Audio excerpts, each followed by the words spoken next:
Okay, our session is being recorded, and the final thing I'm going to do is go to share my screen. So you'll be seeing what's on my screen right now. So you should be seeing the Data 610 course overview slide. Now, I've got three presentations tonight. If you can stay for all three, that's fine. Excuse me. If you have to leave, remember everything's being recorded. Pardon. So no problem. But the first one, just a course overview, I can go through rather quickly because we already did a 610 course orientation. This is just a quick review of some of the things. So a brief agenda, and then the other two presentations, one will be on decision biases and traps, very important content for setting the context for our course. And the third one will be an overview of analytics. Candace, I think you have your camera showing. If you want to turn that off. I can see your face on the screen, lovely, but I think we want to try to preserve bandwidth. Okay, so here's our agenda. As I said, I am Dr. Steve Cadotta. I'm teaching one of the three sections. I'm teaching the 9040 section. We have also two other sections, Dr. Wang and Dr. Ozkan teaching sections, all of which contain the same information. Okay, so make sure you keep your bio posted and up to date if you'd like me and the others to know a little bit something about you. We try to sort of use that to kind of tailor a little bit of the course, maybe some extra readings and things like that we can put in there. And so, you know, we try to make use of the bio. So a short little bio of what you do and what your background is would be helpful. You do want to make sure your current email address in Leo is the correct one so that you receive the information when we send it. Okay. A quick overview of the course. We're going to focus on decision making and analytics combined. When we designed this program, that was our theme. We want to be able to combine the two key elements, decision making and analytics, into a nice comprehensive program. In this first course, we have three major themes, and these are really relevant to the entire program. Framing a decision, which means outlining what the decision really is. If you start off on the wrong foot, you're never going to get to the right answer. Then analyzing the decision, building the requisite model and interpreting the results, and then finally implementing the answer.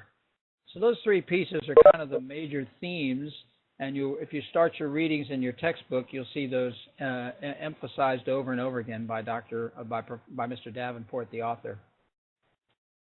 I want to remind people that this is what we call a competency-based course. You're graded not on what you know, but what you do. That means the assignments are fewer in number because you have to have time to learn the software, you have to have time to practice, you have to have time to put together something a lot more comprehensive than just maybe an article critique or something like that. That might be the norm for other courses. So you'll be doing fewer assignments. We have 5 total, 6 if you want to count discussions as an assignment. But there are activities in between the weeks that we require you to do just to sort of keep you on track. We find that if people fall behind, it's tough to catch up. So again, this is review. Most of you saw this if you were at the orientation or have viewed that recording. A quick overview of the graded assignments. There'll be an individual assignment and due at the end of, all of them are due at the end of the weeks, by the way. So at the end of week 3, your first assignment using Decisions First software. At the end of week 5, a data exploration refinement assignment using Watson Analytics software. At the end of week 7, building a predictive model using Watson Analytics software. At the end of week 9, building an assembled dashboard using Watson Analytics software. And at the end of week 12, a team assignment where you'll be using, again, Watson Analytics software on something a little bit larger in scope, but working as a team. And the final and 6th assignment, if you want to call it such, there's a small percentage of the course outlined in the syllabus, awarded based on your participation in the discussions. And we find that to be very valuable, especially if you add insightful and in-depth comments. So that's what the discussion items are. There's discussion items each week. You don't have to respond to every one of them. You don't have to respond to any of them, really. But if you want to get a grade on that assignment, the expectation is you'll respond to probably at least one per week to get kind of an average grade. And again, it depends on the frequency and the depth to which you post as to how your final grade turns out on that. It's a small percentage of the course. It helps with the interactivity. A lot of times it gives you an opportunity to say where your organization is. For example, in week 3, I think we asked you to post in one of the assignments areas sort of your assessment of the analytics quotient, analytics maturity model quotient for your organization. In the first week or so, we asked you to post sort of a self-assessment of your decision-making style and capabilities. And that helps us get a view, helps the whole class get a view of how things are going throughout the various organizations represented here. There are some ungraded assignments that I want to remind you of. I think most of you, at least in my section, have already completed the Academic Integrity Pledge. Remember, that's a simple little pledge. We ask you to copy and paste either in the discussions area or in the assignments area where there's a spot for it. It basically says that you're going to do all your own work. It's a requirement of the university, so you have to do that before you'll receive a grade on any assignment. Later on, not yet, later on you'll be asked to take a 2-hour course from Big Data University on Watson Analytics and post your completion certificate, but not yet. And then, as I said, there are some intervening opportunities other than that, but they're pretty minor. We do use 2 software packages in this course. Decisions First, which is not really an analytics package in the sense of building models, but it is the best I've ever found for helping you frame a decision, and that's a very important aspect, as you know, again, from your readings. You have been provided, hopefully already, at least my section, and I think the others shortly, if they haven't already, your password and access to that software. So you should be able to go in and make sure you can access it, and you can begin looking at some of the tutorials. There will be a walkthrough upcoming this week that I will conduct, along with other various tutorials and all that are available. The second package is Watson Analytics. That was a package that came out about 15 months ago and already has over 600,000 users. It's from IBM. It does embody and contain some of the Watson software that was used to win Jeopardy and other things. So it's a very, very great package to get you started on the world of analytics. You will also be provided your password and access for that, so do not sign yourself up for that. For my section only, this is the important information. I am the main instructor, Steve Canode. It may say Charles on the thing. That's my first name, but I go by Steve. I have a couple of email addresses, my official one at UMUC and my other one at Gmail if you need to contact me. I also can be reached by phone for emergencies or something very personal that you need to talk about. I will be assisted by Dr. Vi Haboyan. He is also a faculty member at UMUC, and he will be my co-instructor for this course. Okay. There are required readings each week. We have one textbook, as you know, Keeping Up with the Quants by Tom Davenport. It's an excellent book. Excellent book. It's thin, but it's meaty. We also will be providing you with web-based articles and readings. In many cases, those are required, and in many cases, there's also supplemental ones. And I know you won't have a lot of time for the supplemental ones, but please give them a glance, because I think you'll find some very, very interesting ones there. I know you can't spend 25 hours a week doing readings, but certainly you want to look at those supplemental ones. You also should check the news section often. Daily would be ideal, because that's where we post any updates, any changes to schedules, any new readings or new things we may find during the semester. Things come along and they're very dramatic in terms of the interaction. So please make sure you check the news section frequently. A little bit about grading. If you do an assignment on time, cover all the tasks adequately, no typos, misspelled words, properly referenced, etc., that is a good, solid B. Somewhere between 80 to 85, maybe a little bit higher if it's a little bit better. If you would like to achieve a higher grade, you have to show significant evidence of what we call critical thinking. That's kind of hard to define because it varies from assignment to assignment. But basically, you have to go above and beyond the minimum. And you have to provide something significantly contributing to your assignment. Some cases it means building more models. Some cases it means adding depth, presenting contrasting viewpoints. It depends on the assignment. So I can't really give you specifics that would serve you for every assignment, but I think you'll see as we go along that that's pretty easy to figure out. It takes more time, it takes more effort, so it doesn't guarantee you get a higher grade, but it enhances your chances if you go above and beyond what the taskings require for the minimum. So if you do everything well, again, that's a good solid B, which is a fine grade. You get Bs, you graduate. Our objective as professors is always to be as fair and objective as possible. B is a good grade. It's considered the norm. Obviously, if you have a reason to want to push back on something, we certainly will accept that and take a look. Again, final slide, I think, read the news section often. That's where contemporary information shows up. Post questions in the Let Me Have Any Questions discussion area, especially if you think the answer would be beneficial for all to see. So that's a good place to put any questions or insights. We also have other discussion areas, of course. You can email me if it's something personal, and our goal is to try to respond to all questions within 24 hours. Sometimes that's difficult to do on the weekends, but we try to do that even on the weekends. There will be a recorded lecture and lesson just about every week, maybe except for week 12, but there'll be a recorded lesson. Those will be posted in the Vimeo website. I will send you, or I will post in the Leo course site, a link and the password. My goal, and I'm pretty able to meet this goal, is to have those up and ready to go by Sunday of this week that's upcoming. So when this Sunday comes, you'll see the link to the lesson for week 2. I try to keep those recordings 30 to 45 minutes in length, no longer. Basically, they're an overview of what's to be done that week. There is some lecture material, so in many cases it's very important that the lecture material be absorbed. It'll help you.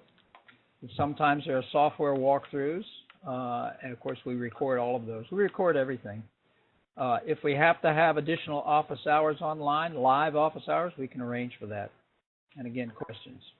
So once you get that password and link, you should go watch the lesson as early in the week as possible, because it'll give you guidance as to what's to be done for that week.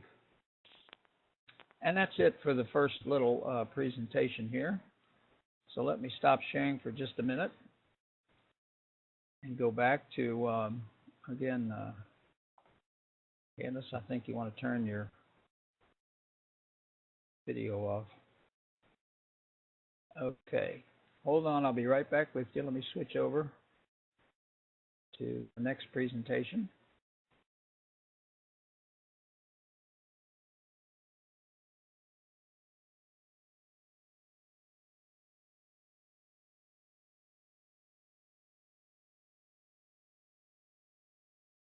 Okay, I'm sharing my screen again. This time we're going to go a little bit slower because I think this is content you'll want to keep in mind throughout not only this course but the whole program. One of our tenets, of course, is that we believe that analytics will help you be a better decision maker. And that is important.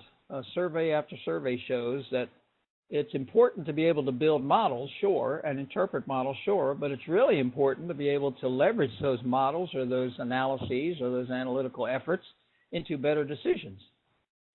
So the obvious question is, well, can I make good decisions without analytics? Well, I think this first lesson, which I've designed to sort of remind you of the many biases and traps that we all have. We all have, even though you might think you're immune, you probably aren't. So I'm going to go through that and talk about why we need good decisions, why they're hard to make, what the biases and traps are, just a quick overview. There's plenty of readings, and then talk about what you're going to be doing over the next week or so. Okay, so again, as I said, executives rate decision making as the most important business skill. And there are more decisions to be made. There's obviously more data available. There's more complexity in decisions. And there's a link from the Teradata survey that showed this information. It's a very good survey. You might want to look at the whole thing if you get a chance. A second important aspect to consider is that you can become a better decision maker if you're coached properly, if you follow steps. It's just like any sport. or you get better at it as you go along. Now, I'm a big fan of the book shown on there called Decision Traps. That book was published in 1989. It had 25 years of cognitive research behind it, and it proved without a doubt, at least to me, that we're all victims of many, many, many different kinds of decision traps. There are other readings by Kahneman, by Tversky. You've got one excellent required reading for the week called The Barriers to Evidence-Based Decision Making, and other things that sort of summarize some of these. So I'm not going to go into excruciating detail. But I will say that I think it's very important to have sort of a refresher, at least, on why decision making without analytics is difficult. Okay, so what is a decision? Well, a decision is something that best achieves or is anticipated to achieve your objectives. Some people say, well, decisions are things that solve problems. That's not really true. We have to look at decisions on a relative basis, not an absolute basis. Now, let me give you a quick sidebar example. You know, we all are concerned about saving our entitlements program, Social Security. Well, here are the solutions to solving the Social Security problem. First of all, pay more in taxes. Nobody wants to do that. Secondly, delay getting benefits. In other words, wait until you're older. Nobody wants to do that. Third, take lesser benefits. Nobody wants to do that. Or fourth, die much younger. That would solve the problem, wouldn't it? So nobody wants to do any of those things, but we say solve the problem. And that puts decision makers in a tough position because people want a problem solved totally, but they're unwilling to do trade-offs. And you have to do trade-offs. You have to look at things that are available to you that are relative decisions, not absolutes. And that's why we bring statistics into the picture, because when you build analytical approaches, you're going to have probabilities associated with the answers you come up with. None of them are going to be certain to solve all problems. So you'll be saying, I think this is an answer which has a 75% chance of success, or an 80% chance of success, or maybe a 50% chance of success. So this idea of getting used to relative decisions versus absolute decisions is really extremely important. Again, people think, well, I'm going to switch to analytics. That will solve all of my problems. And that's not true. But it will provide, as you'll see, I think after tonight, a better probability or a better likelihood of making the problem less, mitigating it, or partially solving it. Now, if you back up to Herb Simon's model of decision making, which has been around for some time, you can see that it consists of three main phases. Intelligence, which is obviously the same as framing, finding and outlining the problem. Designing, or coming up with alternatives, which is almost the same as solving the problem. And third, choosing one. And I've added sort of a fourth step, which is implementation. You not only have to choose it, you have to explain it, you have to get it implemented. So that's kind of where we start from. So now let's take a look and go from there to why we have to be able to convince people of our solution. Can't we just stand up and say, I used analytics, this is the answer? No.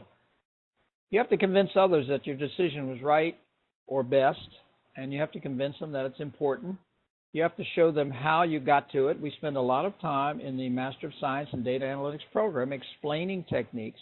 Yes, the drudgery and the tediousness of the calculations are gone, but you still have to be able to articulate what was done in the model, why it's appropriate, what the caveats are, and why it should be adopted as a solution. So you have to be able to be a good communicator. You have to be able to maintain an audit trail. Here's what I did, and here's why. In case the decision doesn't turn out well, you want to be able to go back and see what went wrong, what did I leave out, or was I just victims of circumstances changing?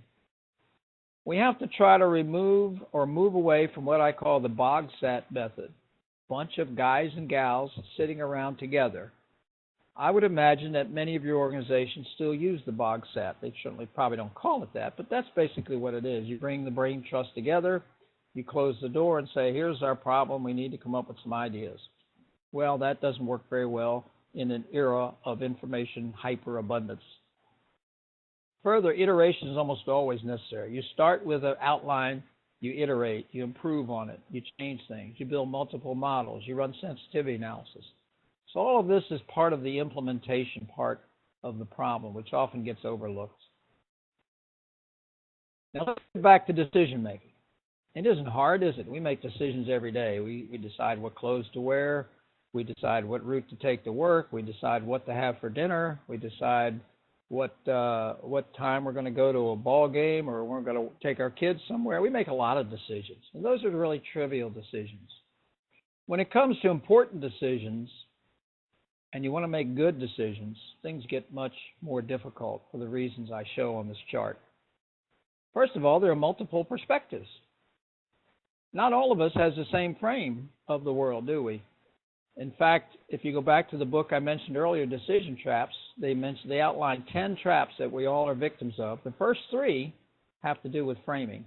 We have different views of the world. If we didn't, we'd all be voting for either the Democrat candidate or the Republican candidate or someone else. We have different perspectives of what's important. And so it's very important that these multiple perspectives get addressed somehow, and that's where the framing comes in. A second conflicting aspect is that we have multiple competing objectives. You know, I was in the Air Force for 20 years, and of course, someone running an Air Force base has a couple of objectives. One is maintaining peace in the world, and second is making sure the base is clean. There's no trash on the runways. Those are not equally important. So you have to be able to recognize that there are conflicting objectives. Sometimes they overlap, sometimes they conflict, and you have to do trade-offs. And that's another aspect that makes decision-making extremely difficult. We have qualitative objectives, things we can't measure objectively. Now, I've spent a lot of time teaching entire courses in decision-making, and I can tell you there are ways to quantify qualitative objectives. You may not be comfortable with them, but they're certainly better than just omitting them or guessing, and we can talk about that. Anyone's interested, I'll be glad to send you additional readings and links. But let me tell you, there are ways to do that. We do it all the time in beauty contests. We do it in promotion boards. We do it in the Olympics and certain sports. There are qualitative ways to measure qualitative aspects of a problem. There are nonlinear utilities. Suppose I told you you could buy a car for $25,000 that would go a maximum of 80 miles an hour. You could buy another car for $50,000 that would go a maximum of 160 miles an hour. Very few of you would pay the $50,000 if those were your two choices. Why? Well, because we don't need to go more than 80 miles an hour, or shouldn't. So it's not a linear utility. When you go from going 80 miles an hour to going to 160 miles an hour, that doubles your capacity to go for speed, but it's not worth, for most of us, it's not worth doubling the price of the car because you're never going to use that capabilities. So we have nonlinear utilities. As you begin to get satiated with a certain objective, you begin to value it less. I don't need any more of that. I don't need any more houses. I've got a house. I don't need more than 2 cars. I've got a couple of cars, etc. So nonlinear utilities. Time compression. I think we all can recognize the fact that decisions need to be made much more quickly than before. We've compressed the time because if you wait too long, the decision is irrelevant. It's too late. We need to make decisions much more quickly. It doesn't mean we need to rush through them, but it does mean we need to be able to absorb information, build models, interpret models more quickly. We have much more uncertainty in the world than we used to. Used to be you could make a cardboard box and say, I'm going to make these like this for 20 years. I don't think anything will change. Now, I can't think of an industry where things would not be changing rapidly. And so there's uncertainty. There's uncertainty in competitors. There's uncertainty in technology. There's uncertainty in laws and regulations. So we have to deal with a lot more uncertainty. And that leads us to this absolute versus relative solutions. We have to be able to deal with solutions that are relatively good at the time. And finally, there's information overload. And again, I don't think I have to emphasize this to any of us. We all are victimized by hyperabundance of information, far more than existed just a few years ago, far less than will exist just a few weeks, months, years from now. We are just on the cusp of the Internet of Things, which will add tremendously to our amount of information that needs to be absorbed rather quickly. So that's what makes decision-making difficult. And biases. If it weren't enough, and it is really enough to say all those things that were on the previous chart, in addition to those things making decision-making complex and difficult, we all have biases. We all have biases. Now, you can fight to overcome those, and you can certainly mitigate them, and it's important to really be reminded of the biases periodically. Now, how do we know about these biases? Well, I go back a long ways in these biases. One of the first articles I read in graduate school was by G.A. Miller called The Magic Number 7 Plus or Minus 2, and based on his research, he showed that people can at best remember about 7 things. Now, when I taught courses live in the classroom, in the MBA and other programs, I would always have the students try to sing the 12 Days of Christmas. Everybody was fine up through 5 golden rings. 5 golden rings, 4 calling birds, 3 French hens, 2 turtle doves, partridge in a pear tree. We all got that. After that, there was a serious drop-off. People knew there were maids milking, lords leaping, pipers piping, but they couldn't remember exactly when and how many and when they came in. Why is that? Well, it's because our cognitive information overload was kicking in. It's hard to remember things unless you just go through a rote procedure. It's hard to remember things. Think about your Social Security number. Why do you think it's chunked into 3 pieces? To make it easier to remember. Why is your phone number chunked into 3 pieces? To make it easier to remember. Why are there 7 dwarfs in Snow White and the 7 Dwarfs? Well, it's because Walt Disney realized that 9 was too many, so he took out Lefty and Shorty. Well, perhaps not. That's just my interpretation. But anyway, there is a lot of evidence that says we are quickly overloaded cognitively trying to just remember information. So there's a bias right there. In the days when information was scarce and there was a paucity of information, maybe you could get by with that. Now, not so much because we have information overload. A great article in 1986 really is the seminal article about our biases, and I've got a few slides on that, but I'm not going to belabor that. You should go read that article, get it from the UMUC library, and for free, of course, and take a look at it. It's impressive with the number of biases that have been proven to exist. I've already mentioned one of my favorite books, Decision Traps, written in 1989, which I think proved beyond a doubt for me that we're all victims of traps. If you go through that book, which is still in print, and run through some of the exercises that are in that book, you too will fall victim to the biases. I used this book for many years while I was teaching at the National Defense University to teach generals and admirals better decision techniques, and they all fell victim to the traps in that book. A more current version of a similar set of information is by a current researcher who's now still working very ardently in the field, Dan Ariely. He wrote a book in 2008 called Predictably Irrational. The good news about that book was not only is the irrationality and the biases still there, but they are predictable. Well, if they're predictable, you can offset them some.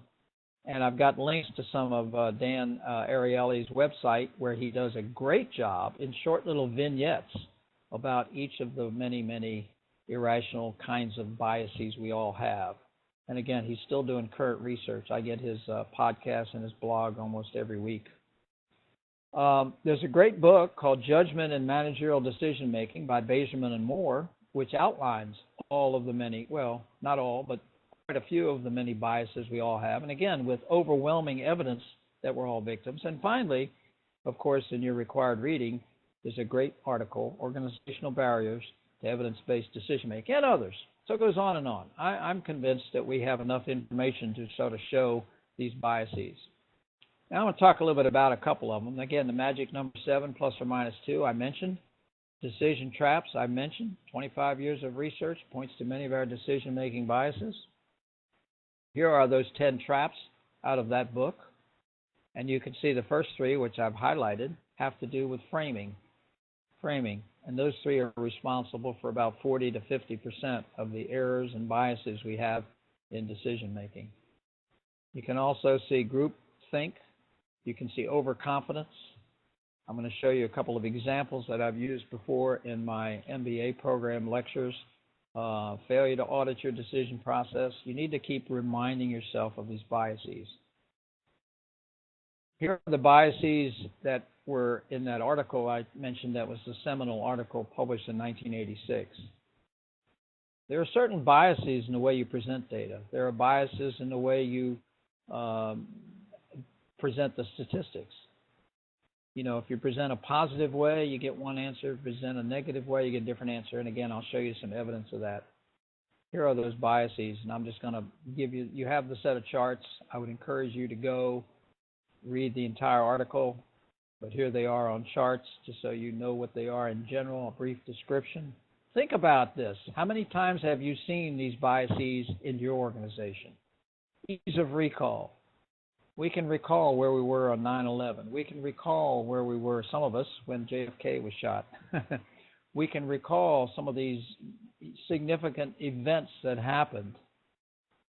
What we can't recall is what we had for breakfast yesterday. So we have, selective recall. We have base rate errors. People say, well, George Burns smoked and cigars and drank every day and lived to be 100. See?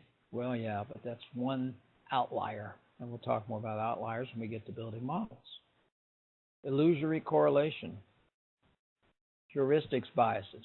Relying too much on our experiences. Think how irrelevant experiences are from just 5 years ago in terms of making decisions in the world of business today. Things have changed so much.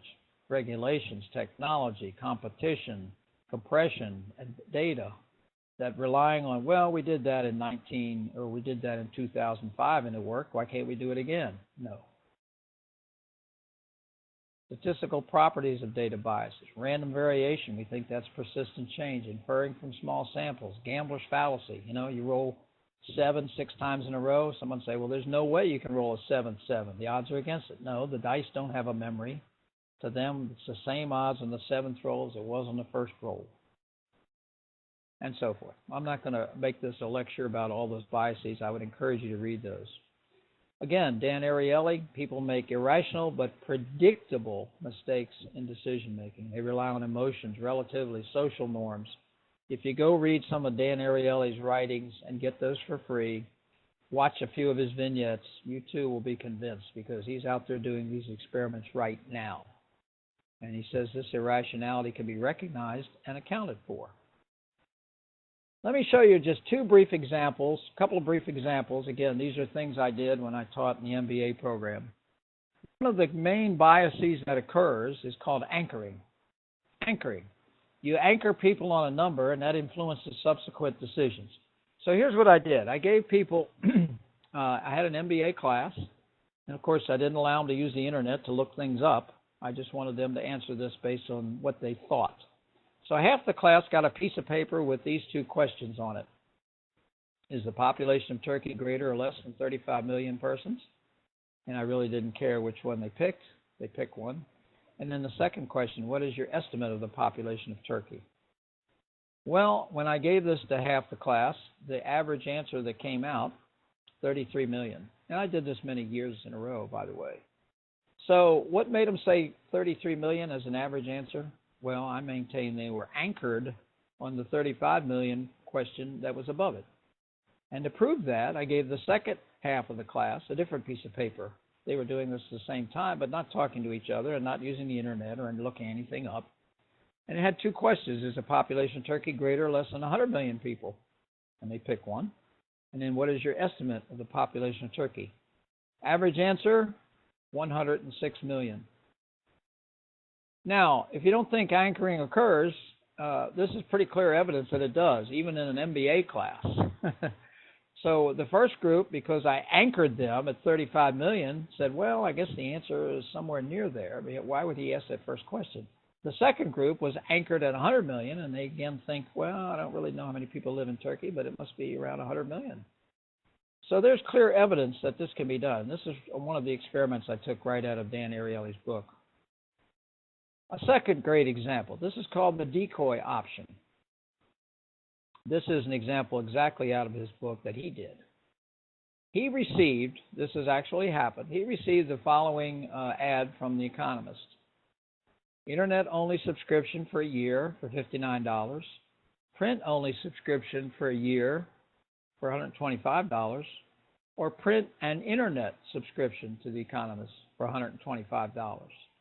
And no, that's not a typo. The second and third options cost the same. The second option gets you print only. The third option gets you print and internet. Well, you can see why no one paying attention would pick the second option. You would either pick option 1, in case you just want the internet only, or option 3, where you get both. you certainly wouldn't pick option 2. So when he did this with his MBA class at MIT, at MIT, here's how it came out. He did this over and over again. This is the average. About 16% said they'd go with option 1, and about 84% thought option 3 was pretty neat. So nobody picked option 2, nor should they. Option 2 is a decoy option. It's ludicrous to think about picking option 2. So he gave his next MBA class the same set of choices, except he took out the option that no one selected. So here's what they got. Internet only, $59. Print and internet, $125. Why include an option that no one picked? Well, guess how it came out. 68% went with option 1, only 32% option 2. So now think about that. Let me go back,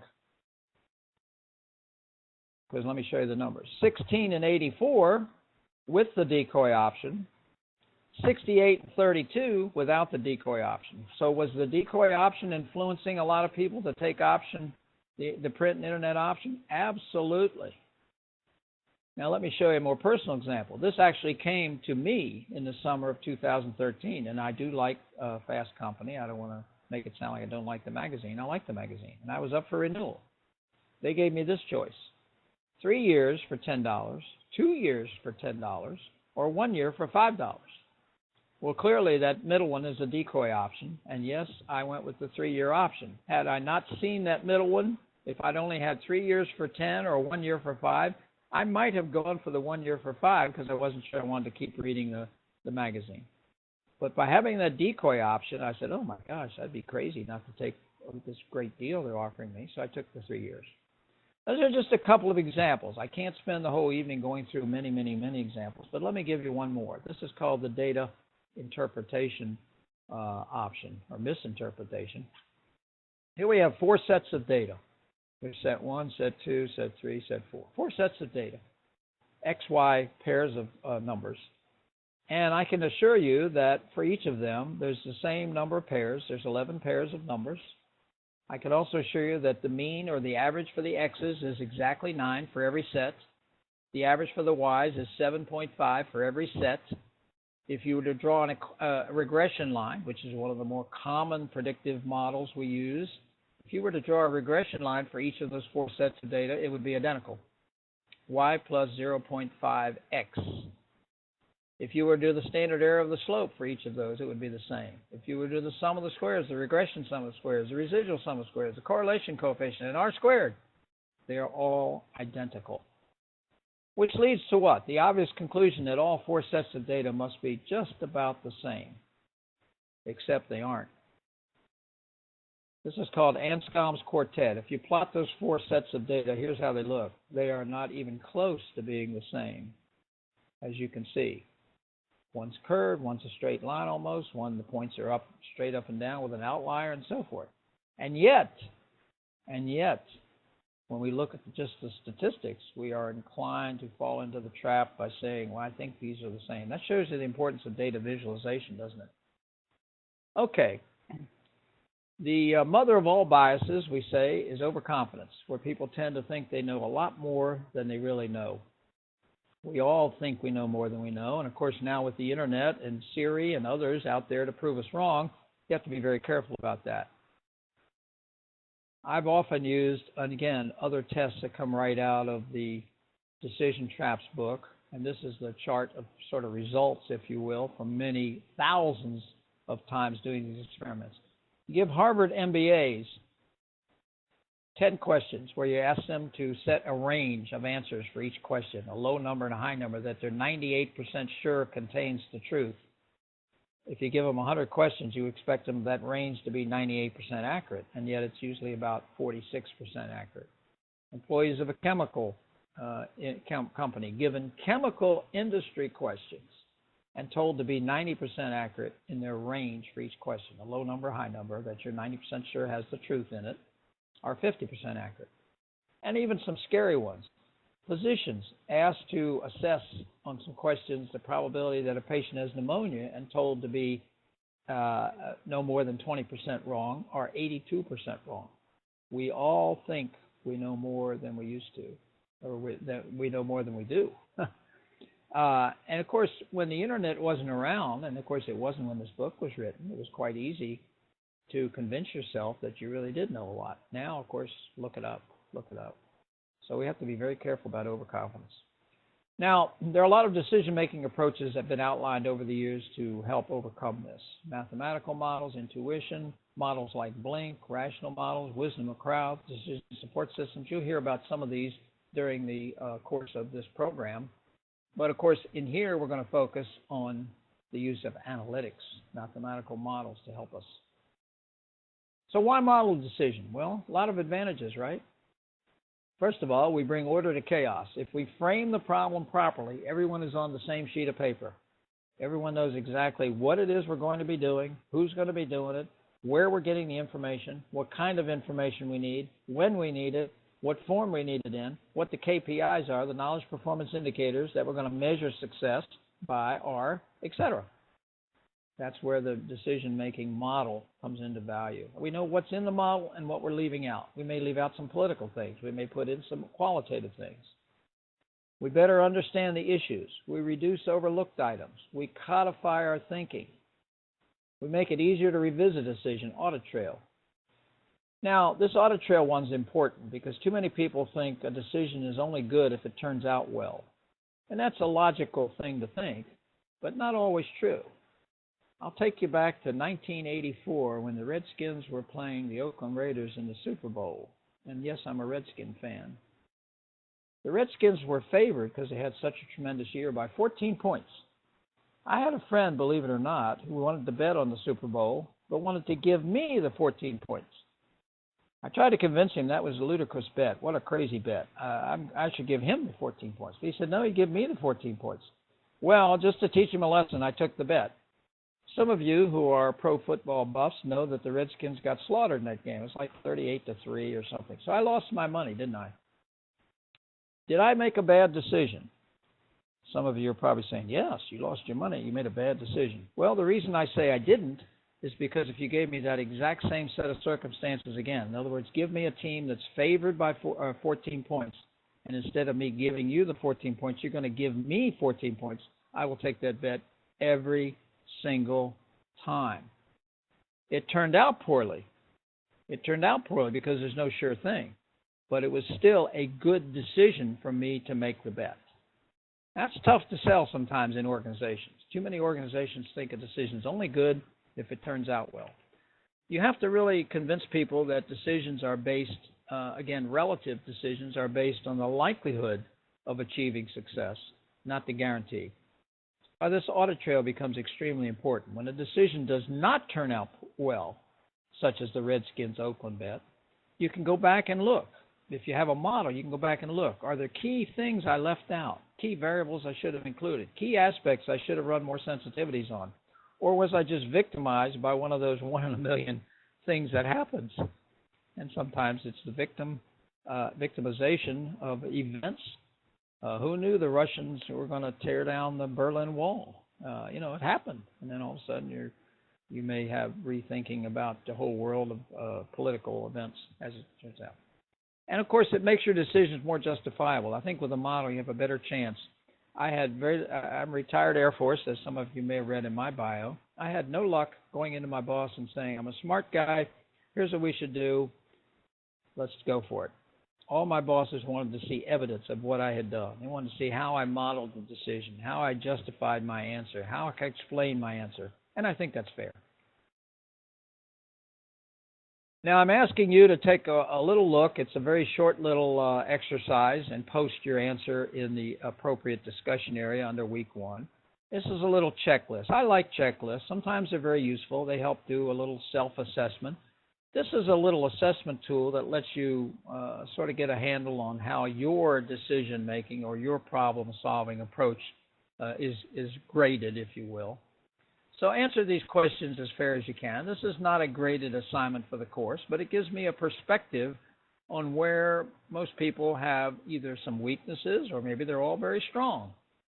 But think about it. There's some very simple questions you answer, and once they're answered, these 16 questions, you get a grade, so to speak, and here's the score. if you're in that 59 to 80 range, you're doing a good job, but you probably still have some areas to improve on. If you're in 37 to 58, that's sort of hit and miss. And if you're below 37, you probably look at problems as, oh my God, I'll never be able to figure this out. Okay. Now again, I'm not going to care what your score is. I think it's for personal growth that you do things like this periodically. It's also for personal growth that you go back and revisit some of these decision-making biases and see if your victims are guilty of them, see if you can help overcome them. The problem solving should be an iterative thing where you go around, you find a problem, you find facts, you define it, you select answers, you plan, you sell ideas, you take action. This is kind of what's encapsulated in the 3 steps in our textbook. Frame the problem, solve the problem, sell/implement the solution. And it's the same thing used in this process. Okay, so that's week 1. Week 1 is your week to get caught up. Make sure you can access Decisions First software. In week 2, we're going to talk about, now that we've laid out the reasons why hunch, intuition, gut feel are poor ways to solve problems. In week 2, we're going to lay out some of the advantages of an analytical decision-making approach. So the readings will start you in that direction, and again, we'll have a recorded session that will walk you through a little bit more of that. In the meantime, make sure that you're starting to spend significant amount of time getting comfortable with Decisions First software. Again, there will be a walkthrough upcoming. You should have received or will receive the information about that. It'll be recorded, but there'll be a walkthrough of the software in addition to the walkthroughs that are already there, one by Mr. Taylor, the owner and proprietor of the software, and other tutorials smaller in scope on each of the aspects. So you do need to spend a significant amount of time on that. Okay, last slide for this presentation. If there are questions, I will take them in just a moment at the end of this presentation. If there are questions now, try to be clear as to what it is the course is about and how we're going to conduct it. If there are questions during the week, as I said before, there's a nice area where if you think the answers would benefit everyone, put it in that Let Me Have Any Questions conference. And then, of course, if it's something related to you personally, feel free to just call me. Okay, I'm going to stop sharing again. Okay, I do have one more shorter presentation to do. I want to introduce you a little bit to the world of analytics this week. We'll be doing more on that next week and the week after. But let me get you started on this third presentation. It's short, as I said, but it's an introduction to data analytics. Okay? And I think it's important to sort of start thinking along those lines. So let me go back now to sharing my screen and getting back to Intro to Data Analytics. I hope I've made a good presentation about the many biases and the limitations of using hunch, intuition, gut feel, and experience for decision making, because now we're going to move into saying we have a better way. We have analytics, and we'll start on that tonight and do more of it next week. And as you begin to use some of the tools, hopefully you'll see the value of analytics. When you see readings and case studies and begin to use the tools yourself, hopefully you'll become more enamored yourself in this world of analytics. Now, as I mentioned, I love good charts. And here's a great one. This is a nice chart talking about the analytics Big Bang. It's a couple of years old. I'd like to find a newer one, but I haven't found one as good as this yet. But you can see we've come a long way. You know, analytics in the 70s and 90s was just sort of getting started. We didn't have the tools. We didn't have as much information. We didn't have good databases. We didn't have inexpensive, easy-to-use tools. And now we're over here. We're starting to see widespread analytics use. I would not concur entirely with that. I think we're seeing widespread analytics use among the larger corporations, larger organizations, those that can afford to have data scientists and so forth. I think the Cs, the small and medium-sized enterprises we call them, still have a long way to go. If they're using analytics, it's mostly descriptive. It's not really predictive analytics. We'll talk more about that later in the course. We're starting to see some use of natural language to help with unstructured data. Again, when you get to Watson Analytics, you'll see that one of the key features of Watson Analytics is its NLP natural language processing capability to automatically come up with some key questions from your data set. We're starting to see big data arrive, certainly, and we're seeing server farms and cheaper costs. And that bottom one should get your attention, growing demand for talent. Remember, this slide's 2 years old, and it said even then there were 190,000 open jobs for data scientists with 1.5 million managers needed by 2018. So you're in a sweet spot here for that. Next, of course, is coming, and we'll talk more about that in future lessons, but it's going to be really impressive how quickly next becomes now. When we move to analytics on demand, we move to real-time analytics, we move to mobile analytics, we move to just faster, more predictive modeling, anticipatory analytics, etc. So great chart. I just like to throw that out. Okay, when we talk about analytics, we talk about three major chunks: descriptive analytics, predictive analytics, prescriptive analytics. The focus initially should be on descriptive analytics, where you have to gather, organize, tabulate, describe, and depict your data. What happened? You're trying to answer the question, what happened? I would guess that most of your organizations have dashboards, some sort of data visualization tool, maybe even some cursory data mining, knowledge discovery kinds of efforts. Because the first question that should be answered is, in fact, what happened? The next question that needs to be answered, and this is where the sweet spot is right now, is in the world of predictive analytics.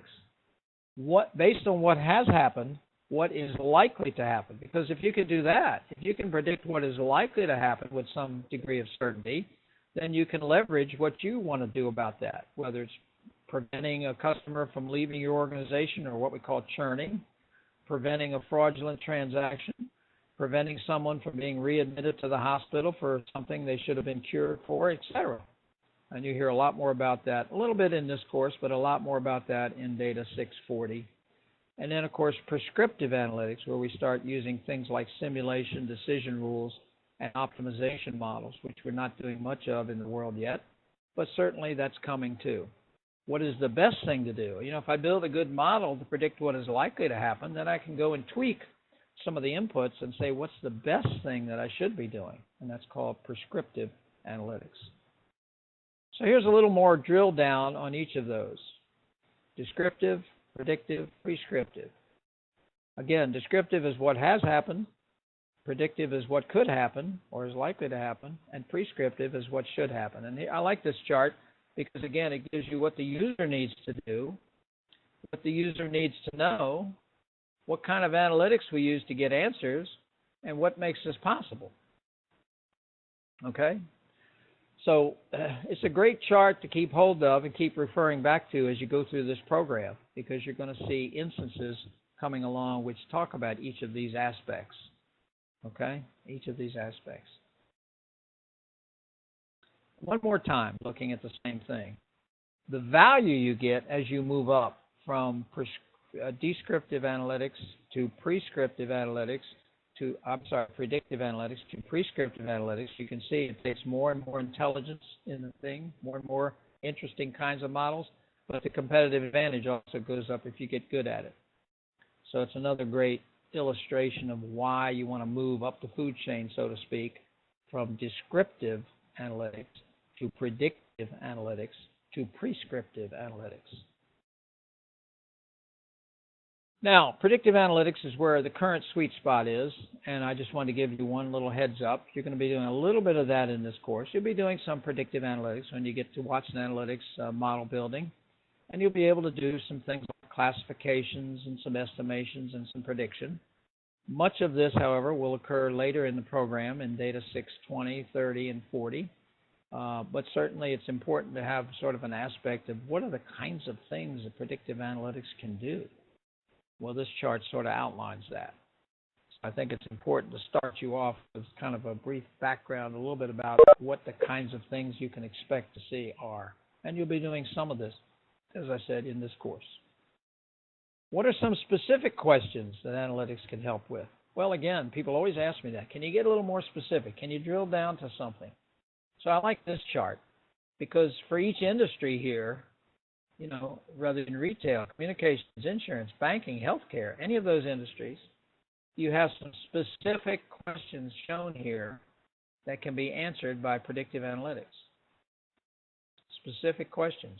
And again, this might become important when you get into doing your first assignment, because you're going to be asked to build a frame for at least one of these kinds of questions. We'll talk more about that later. But this is a good overview of the kinds of questions specifically that we can answer with predictive analytics. And these are important questions. Very important questions. Some recent success stories. UMPC Health Plan, 37% reduction in readmission rates by identifying at-risk patients and following up with them, making sure they took their meds, making sure they filled their prescriptions so they don't get readmitted. You know, the problem is Medicare doesn't pay for readmissions to hospital for the same problem. If you get readmitted within 30 days for the same problem, they say you didn't do a very good job. So hospitals have a tremendous interest in avoiding readmissions. ER doctors able to reduce tests and overnight stays for ER patients by using analytics to predict test outcomes more accurately. Predict impending cardiac events before they happen. Wouldn't that be nice? 58% reduction in surgical site infections at the University of Iowa hospitals by providing real-time analytics during surgery. So there's a real question of getting immediate feedback so that you can take actions before something happens. And finally, optimization, asthma care, forecasting events likely to exacerbate symptoms and taking actions to avoid that. Just some very brief examples. There are many, many, many examples out there. Now, I've already given you this chart, but I want to throw it out again. Analytics helps in many ways. Frames the problem, provides transparency, lets you handle a lot of data, maybe speeds up decisions, fosters innovation, the use of more complex models, complex calculations, standardizes the approach, provides an audit trail, and improves the business model. There are a couple of things to watch out for when you get into the world of analytics. First of all, learning things that are not true. Patterns may not represent the underlying value. We often get what we call spurious correlations, and you have to be careful about that, and we'll help you with that. We'll make sure you understand when to recognize those kinds of things. You also may get data at the wrong level of detail. Sometimes students will build a model and you find out that the inputs in the model that would predict the answer occur after the answer has occurred. That happens in the real world even. We've got some examples of that. The second thing to look out for in the world of analytics right from the get-go is learning things that are true but not useful. You know, if something's trivial, we really don't need to build a model. And if something requires so much time and resources to implement, it's not going to do us much good. You know, the classic case is Netflix, which offered a $1 million prize for anyone who could improve their recommendation algorithm by a certain percentage.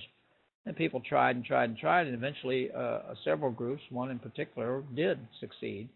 And they did claim the $1 million. Unfortunately, their model was so complex that it couldn't be implemented. So yes, the model worked, but it was so complex that Netflix couldn't use it and didn't use it. What's changing? Well, we're moving analytics to the cloud. You know, both the programs you use in this course are in the cloud. So you don't have to download the programs, or, you know, they're available to you 24/7. So that's an improvement. Mobile analytics. We're not doing mobile analytics in this course, but that's coming. Real-time data. We don't use real-time data in this course, but that's certainly coming. Big data. You'll run into that and these other things in future courses. And, of course, new modeling techniques, ensembles of ensembles, and so forth. And you hear about that again in later courses. Okay, so back to the weeks.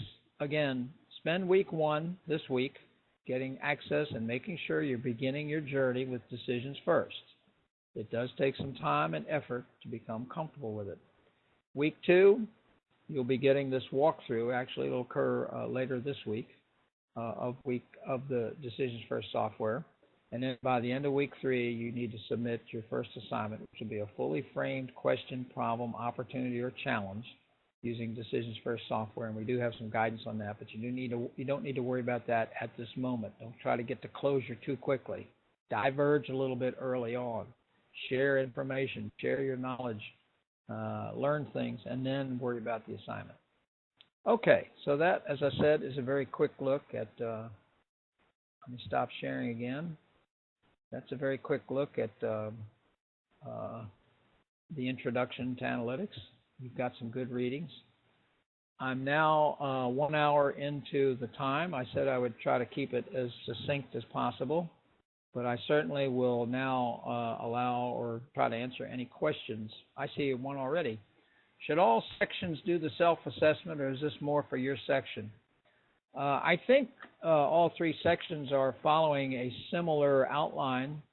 I would say you can ask your professor, but I think all three sections would find value in the self-assessment. Again, it's sort of optional. I would like to see it because I'm not trying to say anyone's a bad decision maker. I'm just trying to get a feel for the lay of the land as to what kinds of things you find showing up in your decision-making MO. So I'm sorry I can't answer the question exactly, but I can say check with your professor. I don't want you to view that as something you need to agonize over. It's a good self-assessment. I find self-assessments to be useful. They remind you of things. Oh, am I really doing that? And if you're honest about it and say, no, I've gotten a little haphazard on perhaps looking at all my choices and alternatives. Maybe I always stop myself at 3 because that's all I can handle. Maybe I'm limiting myself. Maybe I'm not doing relative decision making well enough, or I'm looking at absolutes. You know, I used to have bosses in the Air Force who, if I couldn't guarantee that the suggestion I came up with based on the model was perfect, it would solve the problem, they'd send me back to the drawing board. Very frustrating because you knew there is no perfect answer. It has to be a trade-off. You know, there's the old story of the two guys coming out of the building, the businessmen. The robber sticks a gun out, says, hand over your wallets, and they take off running. And the robber runs after them. And as they're running, one of the businessmen, this is the guy thinking of absolute answers, looks back and says, you know, that guy's younger, faster, he's gaining on us. Let's just stop and give him our wallets. We'll never outrun him. The other one, the relative decision maker, says, I'm not trying to outrun the robber. I'm trying to outrun you. See, there's a difference there, isn't there? No one likes their buddy to be robbed, but it's better to have one person robbed than two, I think. Okay, does ego have any place in the lineup of decision traps? Absolutely. It's a very interesting question. Again, I think that one falls squarely into the overconfidence pod. If you had the opportunity to go read the Decision Traps book and run through some of the many exercises and look at the cognitive research that was done and look at what Dan Ariely's done, you'd be convinced that everyone thinks they know a lot more than they really do. And that's tough to overcome. In the old days, when we didn't have the internet and didn't have Siri and others to help us, you could get away with that. You could go to a meeting and stand up and say, why don't we build diapers for elephants? Because elephants have babies every 6 weeks. So there's a lot of elephant babies out there, and they all need diapers. And you might be sitting in the room thinking, geez, I don't think that's true. I don't think elephants have babies that often. But what would you do 20 years ago? Raise your hand and say, excuse me, boss, let's stop the meeting. Let me go downtown to the library. Let me look up how long elephants have babies. I'll get back to you. And the boss would say, no. Now you can pull your phone out very quietly and say, Siri, how often do elephants have babies? And it turns out it's about every 2 years. And you could raise your hand and say, boss, I think you're off a little bit on that. It's not 6 weeks, it's 2 years. So the idea of being overconfident about your ideas, which ties directly into ego, is a big one. Another one, they, in book Decision Traps, before Nixon went to China, they gave people a list of 6 things that Nixon might do. Remember, Nixon made this great opening to China back in the 70s. And people would say yes, or no. Then Nixon went. Some of those things did happen. Some of those things didn't happen. They got those same people back in the room, and gave them the list and said, please check off the things you said Nixon would do and wouldn't do. And people checked off the things he did and said no to the things he didn't do. And then they said, no, that's not what you said 2 weeks ago. And they said, oh, no, I didn't say that. They said, well, here's your paper. They still didn't believe it. And, of course, all of those traps that I showed you where you were asked to answer questions and provide a low and a high number, a range that you were 90% sure the real answer was in the middle, every time I gave that, everyone in the class came out to be what is categorized as a blowhard, meaning they thought they knew more than they did. So I think ego plays a giant place in that. Do you feel that you can train your gut feeling to use analytics? I think there's a spot for gut feel. I call gut feel, intuition, hunch, experience, in framing the problem, because you do need to think about what are the aspects of the decision that are important to include. But you certainly can't train yourself to analyze anything more than a modicum of data with your gut feel. I could give you a spreadsheet with 25 rows of data, and you'd have a hard time coming up with an intuitive answer to that. So I don't think you can train your gut feel to do the analytics. You can certainly train your gut to recognize, and I say gut, and then as a synonym for that would be intuition, hunch, experience. You can certainly use that and leverage that to help you decide what are the aspects that need to go into the model, what are the aspects that need to go into where I get the data from, what are the aspects that go into the timing, and what are the aspects that go into the KPIs, the knowledge performance indicators. All of that comes from a combination of experience, intuition, and hunch, and so forth. But doing the actual analytics, I don't see how you could possibly do that with your gut. Good questions. Okay, well, I'm willing to answer questions, additional ones, but certainly it looks like I've used up a lot of time here. Certainly, as I said, I think we're up and running. I'm looking forward to a really, really interesting semester. Remember, this is so much fun for me. You know, my background ties together my master's in business and my undergraduate and doctoral work in mathematics. So I'm delighted to be in the world of analytics. But I also recognize that just building good models is not enough. You must frame the right problem. You must be able to articulate and sell and institutionalize, meaning operationally implement the answers. So all three pieces bear equal responsibility for being successful as a data scientist, and the surveys back that up. So we hope that our program will provide you with an ample opportunity to develop skills in all three of those areas. All right, well, I think I'm going to go ahead and stop the recording. Remember, this will be available to you shortly.